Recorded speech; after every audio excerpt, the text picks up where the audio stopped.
Welcome back, everybody, to the Rich Life Training Series powered by Grosso University. Again, I'm your host here, Dominic Caminata, CEO of Grosso University, the industry-leading training and consulting group. We're back here in the studio with my good friend and mentor, Dr. InJun Chong, who, as you know, is the CEO of Reveal Wellness and the founder and creator of this amazing Rich Life program. The mission of this series is to provide you with actionable information to optimize your physical and mental performance so you can truly live the rich life that you deserve. In this next course, we're going to be talking about a chronic issue across the country, which is dehydration. So we live in a world of chronic dehydration, which is really crazy because last time I checked, at least 75% of the world that we live in is made of water. So the fact that we live in a world of chronic dehydration is absolutely incredible, but I think a lot of it stems from how we've been taught and educated about water, how essential it is, and really even like how to properly consume this amazing element that is essential for all life, right? And I couldn't think of anybody more knowledgeable to talk about the importance of water and how to make sure that the water you're drinking is actually truly hydrating you than Dr. InJun Chong. So let's just kind of start off at the very beginning. Why do you feel that consuming water the proper amount and the proper way is essential for truly living a rich life? Well, I'll give it to you this way. In my office, I had a fish tank in the front of the office. It was built into the counter there. And I tell patients this is that they would see the fish in there and they see all the water in there. And what happens if we started losing that water, what happens to the fish? They get kind of congested. They don't have enough room to move around. And then all of a sudden they start having issues where the water is getting dirty and it's getting polluted. And saying, what's going to happen to those fish if we don't keep that water level up or keep that water fresh and clean? They're going to decay and die. Mm-hmm. So I use the analogy of those fish being their organs in their body. So the same with you. If you're not giving your body the amount of water to be able to recycle and to keep things moving, you're causing something called cellular congestion. If you have cellular congestion, your body cannot get rid of waste products and cannot help bring nourishment into the cell to allow your cells to function. So we're comprised of 70 trillion cells is what the research tells us. And if we're not giving those cells the proper hydration, they cannot function correctly for you. And then we run up with all these different types of conditions that develop. So because of dehydrations, it's so important to understand that when you're consuming water, you're helping your body replenish and filter out all the toxins and the waste products. And if you don't, you become a toxic dump inside, really. And it's unfortunate because we get these signs and symptoms that people miss oftentimes, and simply because of dehydration. Like you could probably, at your stage and your knowledge, you could probably look at somebody and tell if they're dehydrated or not. You look at their skin. Yeah. So what are some of the symptoms you see in their skin health? And they're all physical appearance and well-being that would indicate that they're probably chronically dehydrated. It's time to listen up, closers. Before you go any further, you need to hear this. The Grosso University Sales Academy Masterclass is not just another training opportunity. This is the most in-demand, highest-rating sales training program in the history of the home improvement industry. Thousands of sales warriors just like you have gone through this life-changing program taught by our world-class head sales trainer, Daniel Coombsbury, and they are winning more and bigger because of it. If you're serious about dominating in sales, this is where you go to sharpen your edge. The best part is, it's 100% virtual and happens on the second Monday of every month, so there are absolutely zero excuses not to invest in your growth and development. Why don't you go ahead and hit the link in the description to learn more and lock in your spot and get ready to ignite the greatness within. On behalf of Grosso University, yes, you are a closer, and back to the video. Yeah, even the suppleness of the skin, you can see when you pinch the skin if it rebounds back correctly or not. In their face, you can see it too, under the eyes. You can see all these different conditions that they present with. But when a person starts having dehydration issues, they have a lot of brain fog and they have a lot of fatigue. So the first sign of dehydration is fatigue, which some people call brain fog, right? And what I did this a lot. When I'd travel on breaks, we'd travel out to Colorado, so it's a 12-hour drive. And oftentimes what happens is when we get out to that area that we'll call it even kind of desert terrain in a sense, and the altitude's different, what ends up happening is you start getting tired and weary, and some people are trying to take caffeine and stimulants, but really it's because you're becoming dehydrated because of the brain fog is because of the dehydration, right? And not because we have a lack of stimulants in our body. So really think about even a plant. I remember back in science class, they give you these different seeds and you got to grow these things up, right? If you don't water that thing, then thing cannot grow. Right. So think about that. I mean, you take away, like we talked about earlier, oxygen and water, everything dies and decays faster. It's simple. Yeah, and sunlight. So, yeah, right? Yeah, we'll talk about that. True. But so water is essential for all life. So you can, I don't know if you've heard about this, but apparently like when a baby is in the womb, that baby is about 90% water. Okay, because you think about where you're living when you're in your mother's womb. You are living in what? Yeah. You're living in water. And we even have like something like gills almost, like when we're inside the womb, but you are about 90% water. As you start to grow and mature, it gets reduced from 90% down to, I think you say, between 72 and 75% water. Right. So as you grow older, by the time you're in your 80s, and when you reach the point of dying, a lot of the reasons why people die is the percentage of water that's in their body reduces, or the percentage makeup of water in their body gets reduced down to the 69, 68%. Now, what happens to everything in your body when you go from 75% water down to 68 or 67% water? Think about your joints, your skin, your brain, your organs. So can you just talk about like everything in your body, how that's impacted by the dehydration effect? And because I venture to guess that everybody watching this video, or most people watching this video, consume a copious amount of caffeine every day.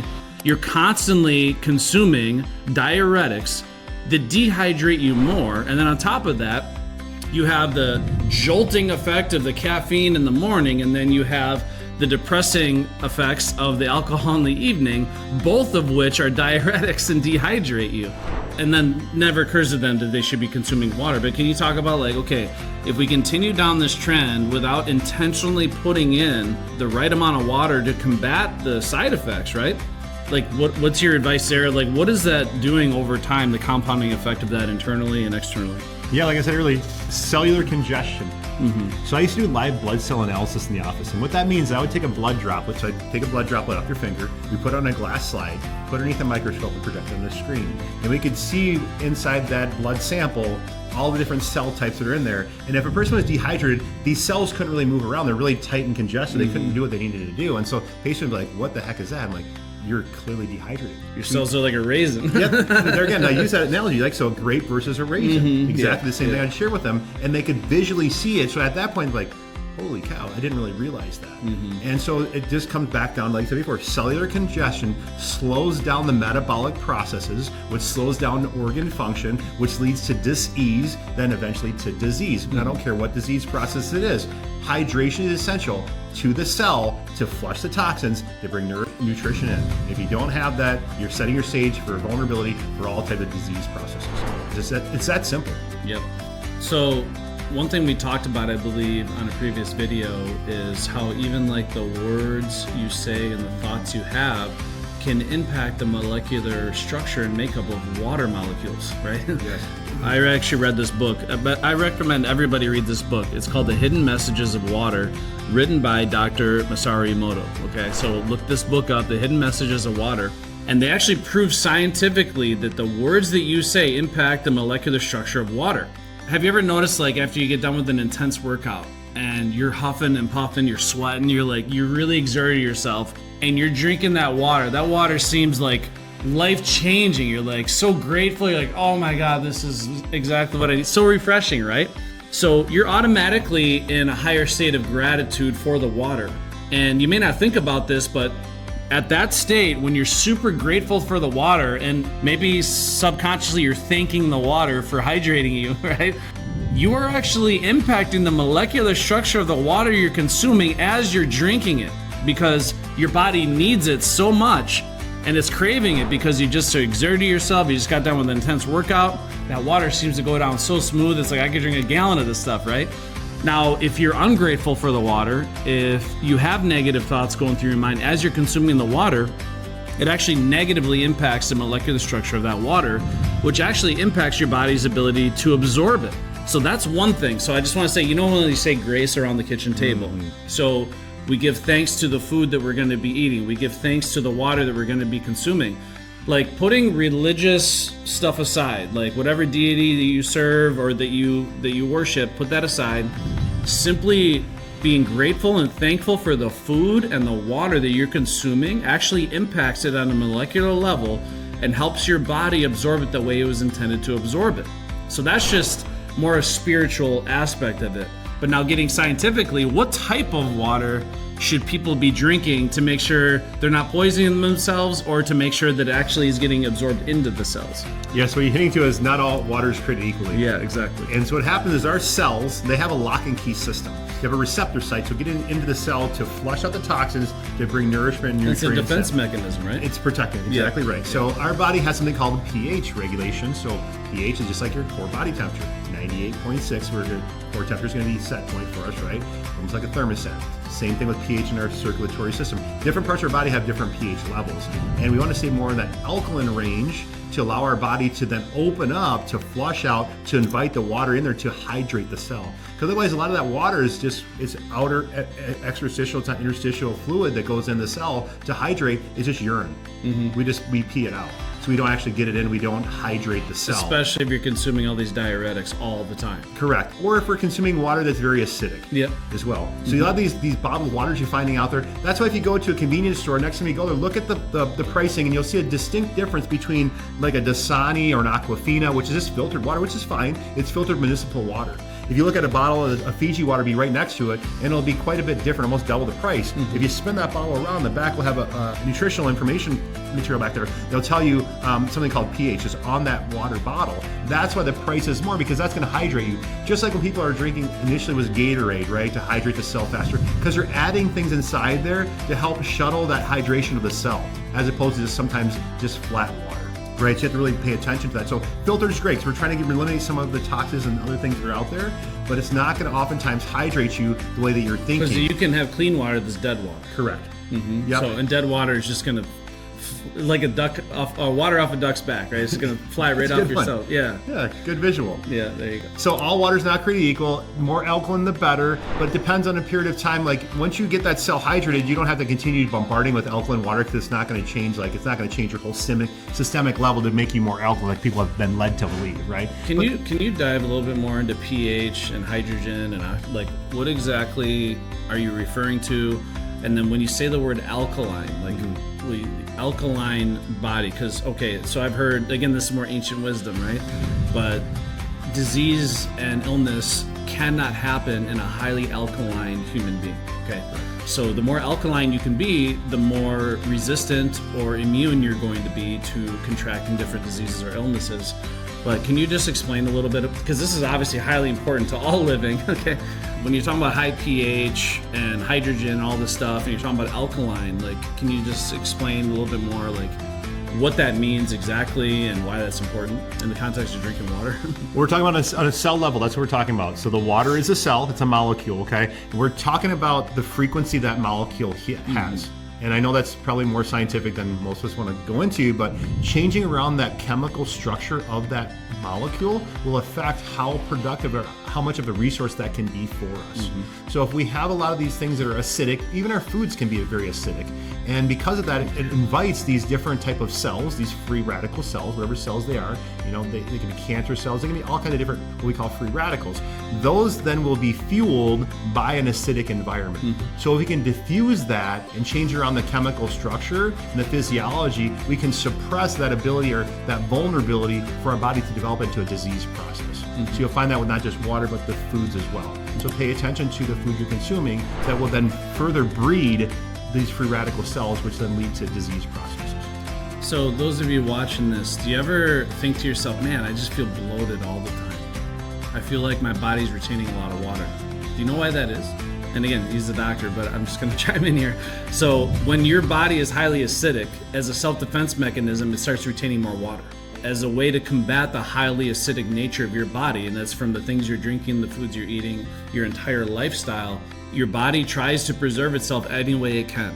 So if I want to reduce bloating, what I can do is clean up my diet, make sure I'm consuming real, life-giving organic foods, and making sure I'm drinking the right type of water, not water that is simply going to fly off my cells like a duck off, water off a duck's back. So the whole point is, like, hydration matters. You are a water mechanism. Like, your entire life is built on the foundation of this crucial element, which is water. And water is literally, I don't care what you say, it's one of the biggest miracles of humanity. Water actually has 4 different ways of presenting itself. It can be in, of course, in a liquid form. It can be in a gas or a vapor form. It can be in a solid or ice. It can even show up as a gelatin.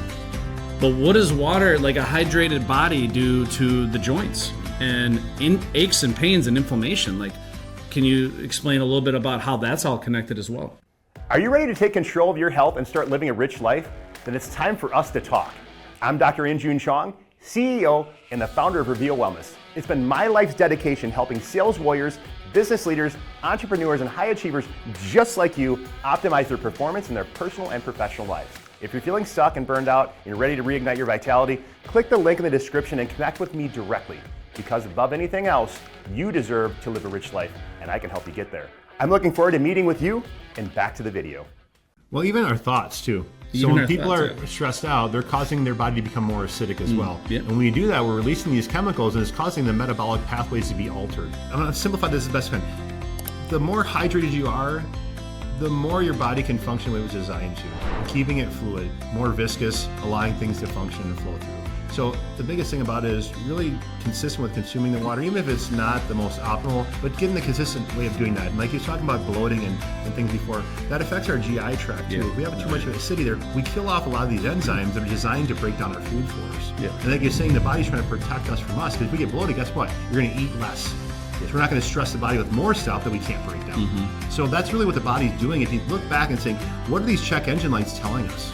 And that's what it's really telling you, is that your body's not able to produce the enzymes to break the food down. So now you have this bolus material sitting there that cannot decompress and decompose and break down into nutrients to go into the cells. And now you have this toxic dump, if you will, of the, once again, cellular congestion. And even like bloating, right? So your body is naturally going to retain more water when you are dehydrated. So a lot of people think if I drink too much water, I'm going to feel bloated. But it's actually the opposite. When you actually are hydrated, like properly hydrated, as we're talking about, your body will retain less water because it's not in self-defense mode anymore. So you're actually gonna, in some cases, lose weight.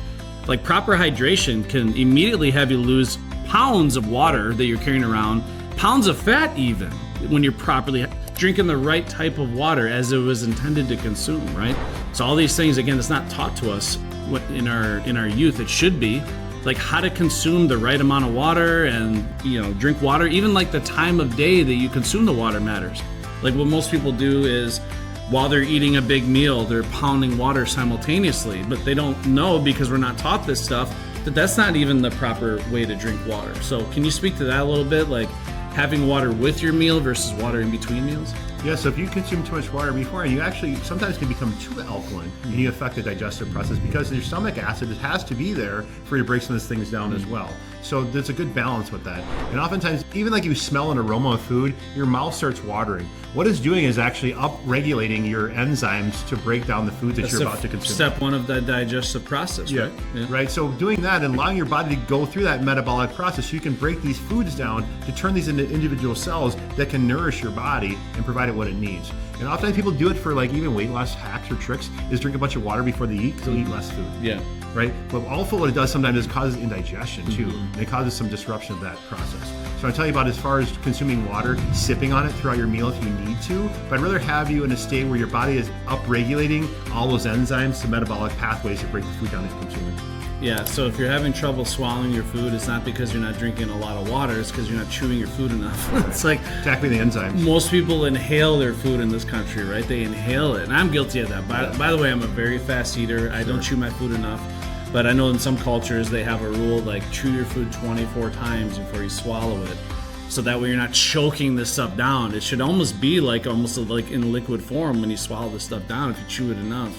That way you're not gonna have the need to be chugging water to try to gulp this food down. But having that in between meals is gonna be good. So now, if people live in the city, this is what actually pisses me off about our current state that we're in this country.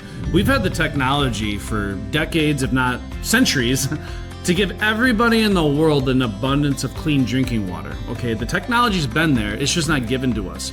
We're drinking poorly filtered and recycled sewer water, which is really scary to even think about. All the chemicals, all the drugs, all the different health and hormone and physical impacting things that are in that water. So if I live in the city, and I know that that's just a reality of my life, what are some things you recommend people start doing to make sure that the water they're consuming is not just clean, but also hydrating to their body? Yeah, going through a filtration system. I use a company called R.I.C.H. They have a filtration process where it energizes the water molecule as well. And, even living in the country too. Yeah. There's a lot of runoff. There's a lot of issues, even the lakes that we have here in Madison. The pesticides in the farm country. Yeah, whether we live in the city or in the country, we're not getting away from it, guys. Yeah. So that's really what it comes down to. What I'm trying to express to you is you have to take measures in your own hands of So filtering here's this through. never drink water out of the tap. I don't care if you live in the country or you live in the city, you are drinking poison. Yeah. You think you're hydrating yourself, but it's poison. Well, it's just stressing your body because it's another thing your body has to filter and take care of and police, right? Because that's really what it's doing. So if you can find a way to filter this water, whatever you choose to use, there's a lot of different ones out there that have different levels of filtration for you. I use R.I.C.H because there's different levels of filtration, but also how it changes the cellular structure of the water. Yeah. And it's not a promo for R.I.C.H, but it's something that I use to give you an example of all the different things that are out there of next level filtration. Yeah. And breaking it down to that chemical structure to be most desirable for my body to get the most value out of the water that I'm consuming. So RO systems are great. You can even ozone the water too. There's so many different things you can do to the water molecule. They shed a lot and detoxify some of these things. So it's less stress in your body. So it's one process it doesn't have to go through to add to your body for the hydration process. So here's what I do personally, and take it for what it's worth. And again, I'm not a water expert, and I know there's more energizing water I could be doing. But if you were to get a reverse osmosis system under your sink, and they're like $260 on Amazon, I'm not going to plug any specific brand, but if you get a reverse osmosis system to get the contaminants out, that's like step one. Regardless of which way you go, get the contaminants and the poisons out of the water. But reverse osmosis is not enough because that's dead water. That's water that's not going to be hydrated. It's clean, but it's also not really doing anything for you. And then there's also other products you can buy, like Dr. InJun's alluding to. So I personally distill all of my water because the nature of water is when it gets into the vapor state and comes back as pure, the way it's created, H2O, that's one thing you can do to make the water a little bit more nourishing. And then there's also different things you can do with ozone and re-energizing the water molecules to make it even better, like more life-giving. And that's really the name of the game. Well, adding some minerals back to the water too after you distill it. Exactly. If you're not, you're robbing minerals from that water, and now you're demineralizing it, and that affects how the body's actually able to absorb that water as well. Can you just speak to that briefly? I know this is not a video on mineral deficiency, but can you talk about how we live in a world of chronic mineral deficiency? People just simply are not consuming the life-giving minerals they need to function at a high level. Yeah, it just comes down to what's available in our soil. It's depleted. Yeah. Our soils are depleted. They're robbed of minerals because they've been farmed over and over again. They couldn't regenerate. And that's why you're seeing regenerative farming now. Yeah. Right, trying to restore that mineral content to the soil so we can provide a good product.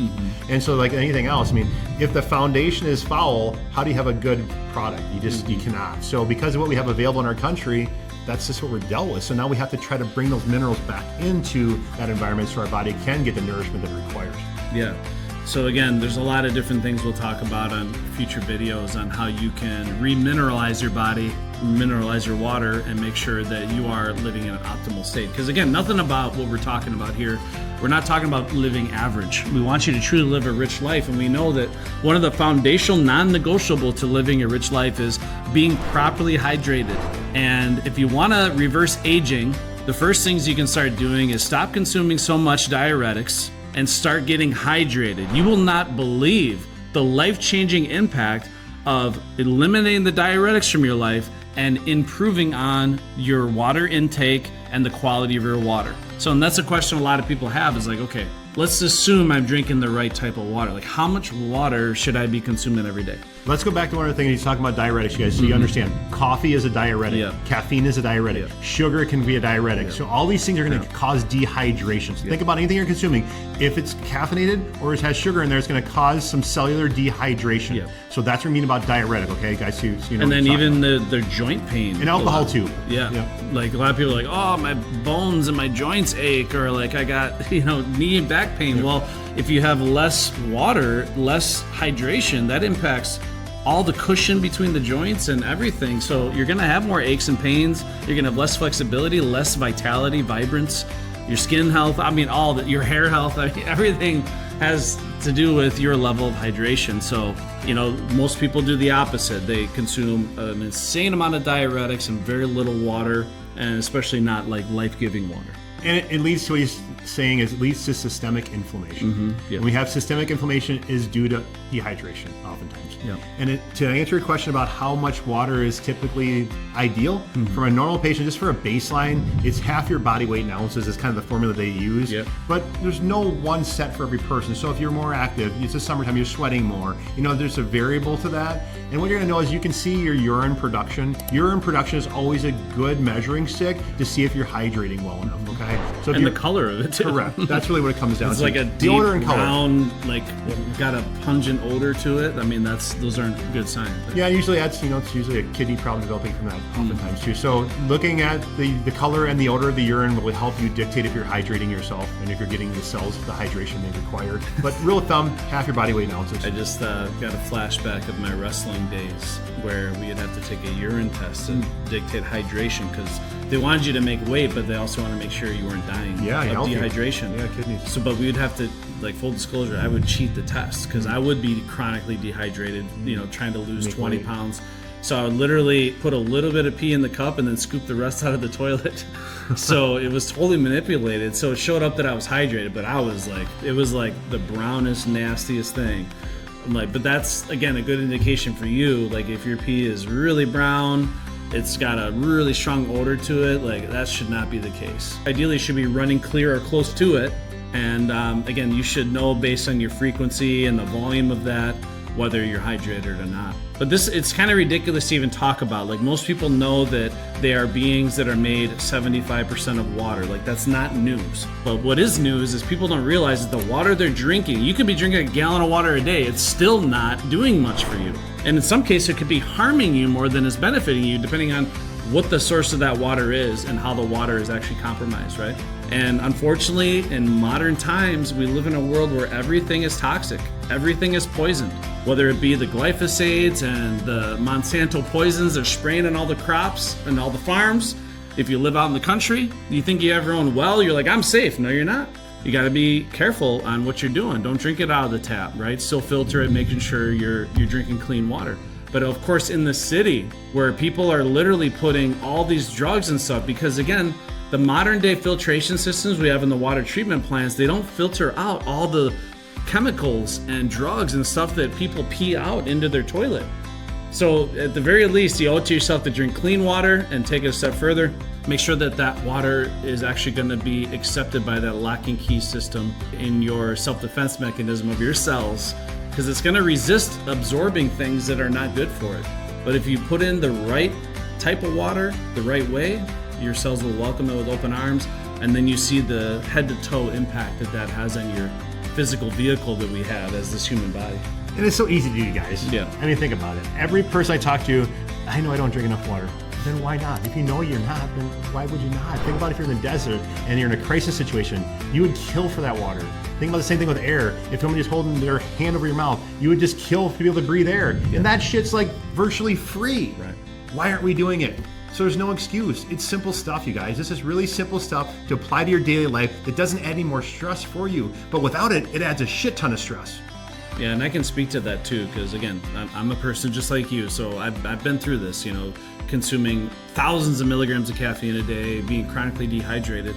So essentially what ends up happening, your body will adapt to any habits that it does for long periods of time, right? So if your habit is consuming shitloads of caffeine, not drinking water, your body's going to adapt to that, and you're not going to be craving water. However, if you get started, let's start with half a gallon a day, just hypothetically. Half a gallon of true, clean, nourishing water that gets absorbed into my cells.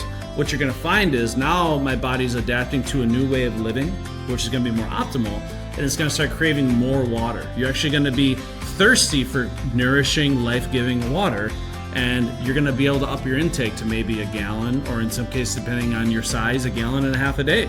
And you're going to be thanking that water, you're going to be giving it gratitude, and it literally can change your life. Like this one thing, drinking water properly, the right amount, the right type of water, making it a priority in your life can literally change your life, and it can take your health to places you can't even imagine. People will start noticing, man, you look great today, or like you look more vibrant, you look younger, you look more youthful. Like what's the secret? Well, in a world of unhealthy, chronically dehydrated people, you're going to stand out. Yeah, right. You're going to just have a certain level of vibrance to you and vitality that is not common anymore. So again, what tips do you have for busy professionals to really start putting this into their daily life immediately? Simple. Just sip on water throughout the day. You're not going to take on a whole gallon, try to chug it out. You're Yeah. going to piss it all out. You're not going to hydrate yourself. That's actually a better way to do Simple. it, right? Simple. Yeah. And if they have even these apps now, you guys, that you can put on your phone that'll remind you to drink water. That's so Yeah. crazy. It's so weird. They even have these jugs where they have at certain times of the day to drink that much water. Yes. So it's really simple, but it's prioritizing and seeing the value of it. And hopefully that's what we're driving home for you guys, is the value of these simple things that can make a profound change in your life. Yeah, absolutely. So again, water is one of the most essential life-giving elements in the world. You are made 75% of water. So make sure you take this seriously, make it a priority. It could save your life. And at the very least, when you are living life, it's going to help you live that rich life that you truly deserve and live as vibrantly and as healthy as humanly possible. Everything else in your life is going to be profoundly improved in your personal and professional life by being fully hydrated the way you're intended to be. So I want to thank everybody for joining us for another powerful episode of the Rich Life Training Series. We hope that this course challenged a little bit the way you think about success, health, and fulfillment. Again, be sure to check out all the amazing content that Dr. InJun and myself cover in this life-changing video series. Remember, above anything else, you truly do deserve a rich life. And on behalf of our entire team at Grosso University, yes, you are a closer.